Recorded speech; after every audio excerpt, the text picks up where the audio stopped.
കൊല്ലം കോർപ്പറേഷനിലെ സ്ഥിതി എന്താണെന്നാണ് നോക്കാൻ പോകുന്നത്. അവിടെ ആരാകും മേയർ, അതാണ് ആകാംക്ഷ. INTUC ജില്ലാ പ്രസിഡന്റ് AK ഹഫീസ് ആണ് മേയർ ആവുക എന്നാണ് ഇപ്പോൾ തീരുമാനം. താമരക്കുളം വാർഡിൽ നിന്നാണ് ഹഫീസ് വിജയിച്ചത്.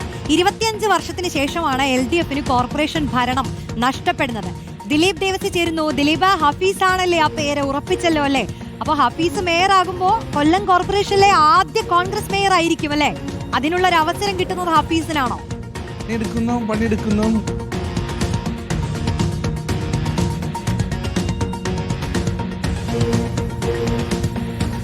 ദിലീപ്, 25 വർഷത്തിന് ശേഷമാണ് LDFന് കോർപ്പറേഷൻ ഭരണം നഷ്ടപ്പെടുന്നത്.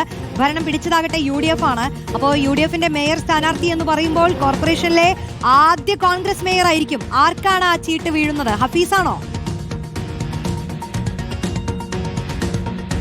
തീർച്ചയായിട്ടും റോഷ്നി, അത് നേരത്തെ തന്നെ പ്രഖ്യാപിച്ചതാണ്. മേയർ സ്ഥാനാർത്ഥി, കോൺഗ്രസിന്റെ മേയർ സ്ഥാനാർത്ഥിയായ AK ഹഫീസിനെ തന്നെയായിരുന്നു പ്രഖ്യാപിക്കുകയും ചെയ്തത്. അദ്ദേഹം INTUCയുടെ ജില്ലാ പ്രസിഡന്റ് കൂടിയാണ്. നേരത്തെ തന്നെ, അതായത് ഈ ഇലക്ഷൻ പ്രഖ്യാപിച്ച സമയത്ത് തന്നെ ആദ്യം കോൺഗ്രസിന്റെ തദ്ദേശ തെരഞ്ഞെടുപ്പ് സ്ഥാനാർത്ഥികളെ പ്രഖ്യാപിച്ചതും ആ കോർപ്പറേഷനിലെ ഇവിടെയായിരുന്നു. അന്ന് ഇദ്ദേഹത്തെ AK ഹഫീസിനെ കോർപ്പറേഷന്റെ മേയറായിട്ട് പ്രഖ്യാപിക്കുകയും ചെയ്തു. പിന്നീട് താമരക്കുളം ഡിവിഷനിലായിരുന്നു അദ്ദേഹം മത്സരിച്ചത്. അവിടെ നിന്ന് വിജയിക്കുകയും ചെയ്തു. മറ്റൊരു പേര് കോർപ്പറേഷനിലേക്ക് മേയർ സ്ഥാനാർത്ഥിയായിട്ട് ആരും തന്നെ അന്നും കണ്ടില്ല, ഇന്നും കാണുകയും ചെയ്തു. ഇനിയിപ്പോൾ ഡെപ്യൂട്ടി മേയറുടെ സ്ഥാനത്തേക്ക് വേണ്ടിയുള്ള മത്സരങ്ങൾ, ഡെപ്യൂട്ടി മേയർ സ്ഥാനത്തേക്ക് വേണ്ട ആളുകളെയാണ് കണ്ടെത്തുന്നത്. അതിൽ 3 സീറ്റ് RSPക്കാണുള്ളത്, 2 സീറ്റ് ലീഗിനുമുണ്ട്. ഇതിൽ ആരെങ്കിലും ആയിരിക്കും, ഘടകകക്ഷികളായിട്ടുള്ള ആരെങ്കിലും ആയിരിക്കും ഡെപ്യൂട്ടി മേയർ സ്ഥാനത്തേക്ക് എത്തുക എന്നുള്ളതാണ്. 25 വർഷത്തിന് ശേഷം, അതായത് റോഷ്നി പറഞ്ഞതുപോലെ 1/4 നൂറ്റാണ്ട് ഇടതുപക്ഷം ഭരിച്ച സ്ഥലമാണ് കൊല്ലം ജില്ല. അത്രയുമേൽ വേരോട്ടം, ഇടതുപക്ഷത്തിന് വേരോട്ടമുള്ള കൊല്ലം ജില്ലയിൽ കടക്കിലടക്കം BJPക്ക് വോട്ടുകൾ ലഭിക്കുകയും ചെയ്തു. അവിടെ